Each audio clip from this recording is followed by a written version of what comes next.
कोई लिख करके आता है कि मैं ऑथर एंड पास्टर फलाना फलाना, कोई लिख करके आता है प्रॉफिट फलाना फलाना। वो कहाँ के प्रॉफिट हैं, किसने उनको प्रॉफिट बनाया, परमेश्वर ने बनाया नहीं बनाया, क्या प्रमाण है, कौन अपोस्टल है नहीं है, क्यों है, किसी को नहीं पता। और थोड़े दिनों के बाद उनका पत्ता जो है वो साफ हो जाता है।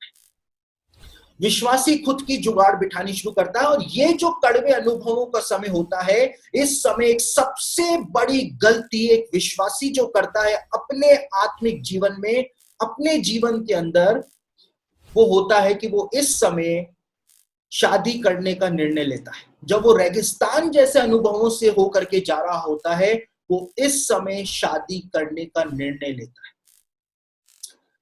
और क्या होता है, परिवार वालों का भी बहुत दबाव होता है कि कब तक ऐसे ही चलता रहेगा, नौकरी करो, शादी करो। समाज वालों का भी बहुत दबाव होता है, कलीसिया के लोगों का भी बहुत दबाव होता है।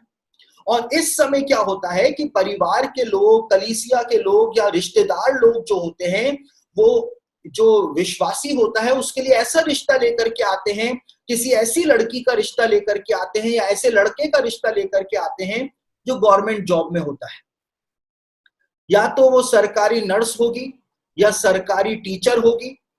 ऐसे का रिश्ता लेकर के आते हैं कि भाई आप अपनी सेवा करते रहो, लेकिन परिवार भी तो चलना चाहिए, घर भी तो चलना चाहिए, तो आप सरकारी नौकरी पर जो लड़की है इससे शादी कर लो। और एक सबसे बड़ा गलत डिसीजन एक विश्वासी जो लेता है इन रेगिस्तान के अनुभवों में, वो उस समय विवाह कर लेता है बिना सोचे समझे। बिना सोचे समझे वो सोचता है कि वो बिल्कुल सही काम कर रहा है। नीति वचन के अंदर लिखा हुआ है कि ऐसा भी मार्ग है जो मनुष्य को सीधा देख पड़ता है, लेकिन उसके अंत में मृत्यु ही मिलती है। नीति वचन में लिखा हुआ। और एक लड़की जो उसके दर्शन के अंदर फिट होती थी, जिसको वो पसंद करता था, जो जिसके साथ वो खुशी से रह सकता था, वो उससे तो विवाह करता नहीं है, लेकिन परिवार के दबाव में आकर के और दूसरे लोगों के दबाव में आकर के वो उस लड़की से शादी कर लेता है, सिर्फ उसकी नौकरी के लालच में, जो उसके दर्शन में कभी फिट होती ही नहीं थी, और वो उससे शादी करके बैठ जाता है। और जब परमेश्वर इन रेगिस्तान जैसे अनुभवों में से उसके जीवन को बाहर निकाल लेता है, और उसके बाद परमेश्वर जब उसके जीवन को इस्तेमाल करना शुरू करता है, तो फिर यही लड़की जिससे उसने विवाह किया होता है, जो उसके दर्शन के अंदर कभी फिट ही नहीं होती थी, अब उसके जीवन को नारकीय बना देती है। नारकीय बना देती है। क्यों? क्योंकि वो उसके दर्शन में कभी फिट ही नहीं थी, उसने तो लालच में आकर के उससे विवाह किया था। एक विश्वासी सबसे बड़ी गलती इन रेगिस्तान जैसे अनुभवों के अंदर होते हुए विवाह करने का लेता है। ये निर्णय जो होता है वो सबसे बड़ा गलत निर्णय उसके जीवन के लिए बन जाता है। जुगाड़ बिठाना वो शुरू कर देता है, और उसके बाद उसका जीवन जो है वो और दूसरे परेशानियों के अंदर फंसता चला जाता है, फंसता ही चला जाता है। यहां पर मूसा कहता है कि तेरा परमेश्वर यहोवा तुझे जंगल के सारे मार्ग से इसलिए ले आया, सारे मार्ग से घुमा करके लाया, सारे कड़वे अनुभव दे करके लाया है, सारे कड़वे अनुभव इसलिए दे करके लाया है ताकि वो तुझे नम्र बनाए।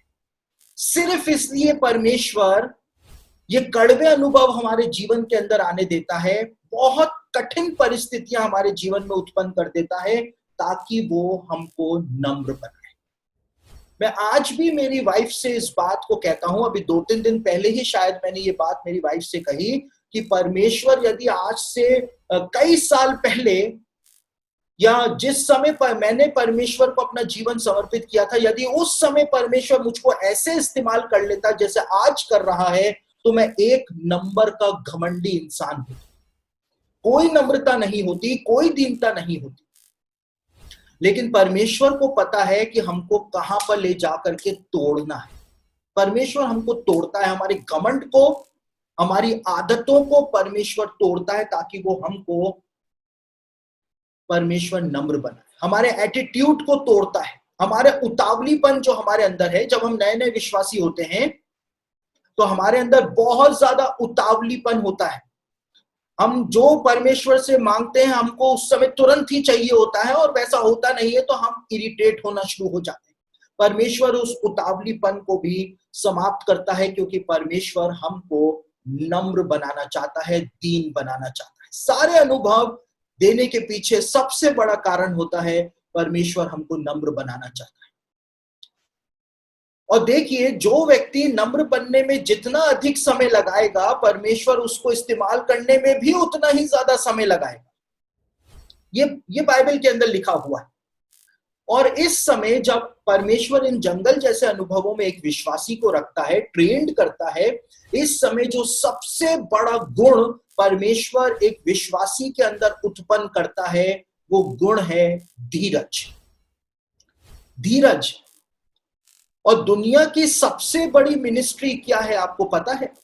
मुर्दों को जिला देना क्या दुनिया की सबसे बड़ी मिनिस्ट्री है? बीमारों को चंगा कर देना क्या सबसे बड़ी मिनिस्ट्री है? सुसमाचार का प्रचार करना क्या सबसे बड़ी मिनिस्ट्री है? लेकिन एक मिनिस्ट्री है जिसके बारे में बाइबल में बताया हुआ है, जो सबसे कठिन, सबसे कड़वी और सबसे बड़ी मिनिस्ट्री है। दाऊद भजन संहिता के अंदर कहता है कि मैं धीरज से यहोवा की बाट जोता रहा। धीरज से परमेश्वर की बाट जोना सबसे कठिन और सबसे बड़ी मिनिस्ट्री है, क्योंकि धीरज ही नहीं होता, पेशेंस नहीं है, धीरज नहीं होता। परमेश्वर हमारे अंदर धीरज को उत्पन्न करता है। मैं जब नया नया विश्वास के अंदर आया था, मेरे अंदर धीरज नाम की कोई भी चीज नहीं थी ही नहीं। लेकिन परमेश्वर ने इतने सालों के अंदर ये जंगल के अंदर और जंगली जानवरों के बीच में घुमाते घुमाते इतना ज्यादा धीरज मेरे अंदर भर दिया, इतना ज्यादा धीरज मेरे अंदर भर दिया कि अब लोग जो है वो मेरे धीरज को देख करके परेशान हो जाते हैं कि धीरज जो है वो तो कूट कूट करके भरा हुआ है, कूट कूट करके भरा हुआ है। तो परमेश्वर इसलिए हमारे अंदर धीरज उत्पन्न करता है। मेरे अंदर बिल्कुल भी धीरज नहीं था, लेकिन परमेश्वर इस गुण को एक विश्वासी के जीवन के अंदर उत्पन्न कर देता है। दुनिया की सबसे बड़ी मिनिस्ट्री धीरज है। देखिए, मैंने आपको बताया कि जब मैं परमेश्वर की सेवा के लिए अपने आप को समर्पित किया था, तो मुझको कोई अपॉर्चुनिटी नहीं मिलती थी, दूसरों को सारी अपॉर्चुनिटीज मिलती थी, सारे अवसर सेवा के दूसरों को मिलते थे, और उनको देख देख करके मुझको बहुत जलन हुआ करती थी और मैं परेशान हुआ करता था। और मेरे जो पादरी साहब थे, मैं उनके पास हमेशा जाकर के अपना दुखड़ा रोया करता था कि पादरी साहब, दूसरे इस्तेमाल हो रहे हैं, लेकिन मैं कब इस्तेमाल होऊंगा, मैं कब इस्तेमाल होऊंगा, परमेश्वर मुझको कब इस्तेमाल करेगा? ये इतने दान वरदानों का क्या फायदा जब परमेश्वर मुझको इस्तेमाल ही नहीं कर रहा है। और मेरे पादरी साहब जो थे, उनको हमेशा एक ही डायलॉग मारा करते थे, और उनका डायलॉग जो था उसको सुन करके मैं बहुत ज्यादा इरिटेट हो जाया करता था। वो हमेशा इस बात को कहा करते थे कि मारा के बाद हमेशा एलीम आता है। जिस समय इजरायली एक जगह पर पहुंचे जहां का पानी कड़वा था, मारा नाम जगह पर पहुंचे, लेकिन आगे मारा से जब इजरायली बढ़े तो एलीम आया, जहां पे मीठे पानी के कुएं और खजूर के पेड़ मौजूद थे।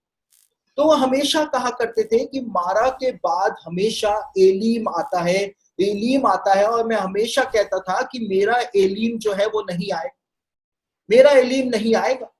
और जैसे ही मैं उनके पास जाके अपना दुखड़ा रोता था, वो हमेशा यही डायलॉग मारते थे और मुझको इतना इरिटेशन होता था। मैं उनको कहता था ये सब बेकार की बातें हैं, मारा के बाद मेरा एलीम जो है वो नहीं आए। और वो हमेशा इस बात को कहते थे कि बाइबल में इस बात को बताया गया है कि मारा के बाद एलीम आया था, तो तुम्हारे जीवन में भी मारा के बाद एलीम आएगा ही आएगा, आएगा ही आएगा।